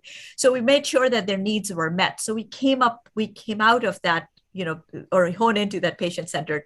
What do you think the scope for this free clinic would be? Is it something that is doable and moving forward, and based on the partnerships with Advocate Aurora and with Pastors for PCOR, does it have the breadth to move forward from your perspective? So I think this is an absolutely wonderful model. And I was there for your open house and just amazed at the community support. So I feel like you have a fantastic start. Even Congresswoman Marie Newman. Congresswoman Newman was impressed because I think she could even speak to that on the federal level. The place where I heard a lot of our side conversation was medication. And so I don't think you have to address it now. But the only partnership I would maybe have conversation about with whether they be pharmacies or, you don't have to have the pharmacy on site, right? You can have partnerships with for the patients when we get through COVID, don't laugh out loud, but the patients that will be sustaining and going through this amazing clinic will be those with chronic health conditions, right? And the uninsured and underinsured, some of them are episodic, right? They're like in between jobs and they can't figure out how to do this sign up, or like I have the phone number for the free and charitable for our association, and I'll get people will be like, I want to see the doctor tomorrow. And I'll say, you're in Cook County. You can go to Cook County Health System. I mean, I have family members that go there. I think it's a phenomenal, I'm not slamming county. And they say, there's a wait list, where they say they're not going to get back to me for 2 or 3 days. And I don't have my meds today. I don't have medication today. So I need to, because people don't plan a crisis. So the only piece I would see about having a conversation with you had great resources at your open house would be, how do you add access to affordable medications? Otherwise, I think this is a phenomenal great start. And to be realistic, it's going to be, slow and steady wins the race. This is a marathon, right? It's not a sprint. Thank you. Any other questions? Thank you, Melissa. Thank you for that support, and we would be working diligently on that. Any other questions? Hassan has a question. Hassan, do you want to talk? So he's asking, who pose the greatest barriers or are the hardest to build partnerships with for faith-based healthcare workers?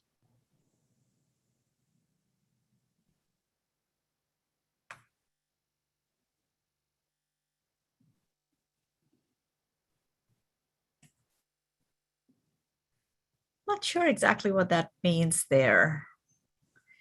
So our time is up. This has been a great conversation. Go ahead.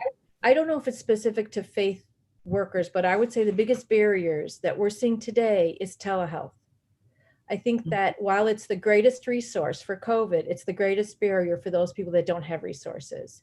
And so I would say that, I don't know if it's related to faith, but I think that what we're coming through COVID is seeing, what does telehealth look like going forward? Again, when it's not a crisis response, but it's an ongoing health response. And how does that work for people that only have cell phones, they don't have computers?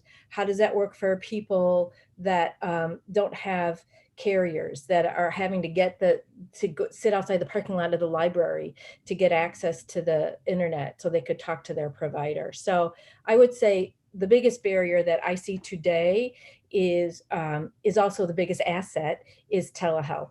And how do we address that for those people in our clinics? So, I can't stop thinking, and I can't stop talking, even though our time is up. Bear with me, guys. I'm so sorry. Dr. Davis, do you think would it be possible if we maybe have a kiosk, or while you are thinking of helping out the community members, you have a kiosk at the church or something where you designate that this is a telehealth machine, and this patient comes to this kiosk at their designated time, and they sit, perhaps there's a community health worker out there or a faith-based nurse out there to help that patient with that provider interaction. Is that a possibility? Yeah. As we say in our Baptist church, that is confirmation that you just gave us, because we were just on a similar conversation with Northwestern last week about the possibilities of doing that. We did run into the issue that I heard mentioned earlier about the medications. And if the person on site determined certain things with the blood pressure or whatever and recommended a change in something, but that was a little further down. And we're at the front point of that, where we actually do bring people on site to do the testing and to talk to people, et cetera. So that is something very, very possible for Tridestone. And then once Tridestone does it, once our church does it, then we create a model where we can set it into other places. So yes, that is something that is being talked about. It's being talked about.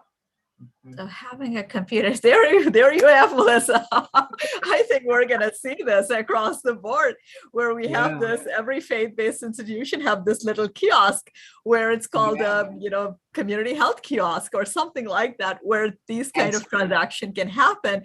And with older people, they need one-on-one. They really need one-on-one. I'll tell you, I was crossing a road and I found there was a man who was driving and he had oxygen on and he had a towel wrapped around his lap. And as I stopped to pass that car, he peeked and said, there used to be a Bed Bath and Beyond here. What happened? I said, it was 5 years ago. It closed down. And he said, my wife used to do all the shopping. I don't know where to get. All I need are some towels. And I'm thinking, oh my God, this man didn't even need to come out. All he needed to do is go online and order online. Yeah. And we need this. I would love to chat with you more about that on site, because that's what we're finding with our free clinics. It's like the opposite. The patients are coming in to the office and the provider is at home. And I think those are the types of conversations we need to continue to have, is to kind of, again, listen to the patient, right? It's not that they're concerned about leaving their home. They'll leave. It's they want to be safe when they leave, right? And where are you going to go? So if I go to my doctor's offices, which has been cleaned and everybody's masked, or where I feel safe. And then what we know with free and charitable clinics, it's a volunteer model, right? These aren't paid doctors. So the providers for free and charitable clinics, some of them are retired. So that's the group that doesn't want to get exposed. So they're more hesitant. So, or the other volunteer providers are students. Well, they went, when COVID hit, we lost all our volunteers that were students, but they'll get on a screen and talk to somebody if they have a provider next to them, or a faith community nurse or a community health worker next to them that can kind of help them navigate the conversation. So, and see that this is the type of solution that the faith-based entities can do that doesn't take forever to implement. Right. And that will have a long-term effect on the individual person that is helping. And so when I call you guys, please pick up the phone. Yeah. Oh, I'll pick up. The other last thing I'll say is this is also the bridge with mental health and behavioral health, is telehealth. Because we don't have enough psychiatrists, we don't have enough therapists. So telehealth is yet another. So I'll answer. Yeah. Excellent. Okay, our town halls are here. The polls are here. Okay, excellent.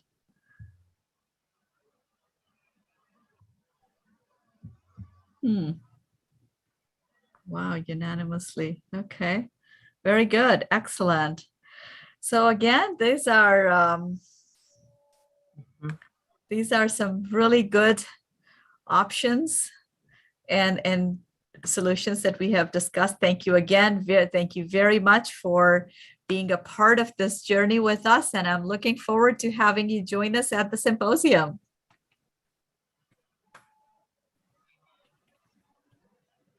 Thank you, everybody. Thank you. Thank you all. Have a great day. You too. Thank you. Thank you, everyone.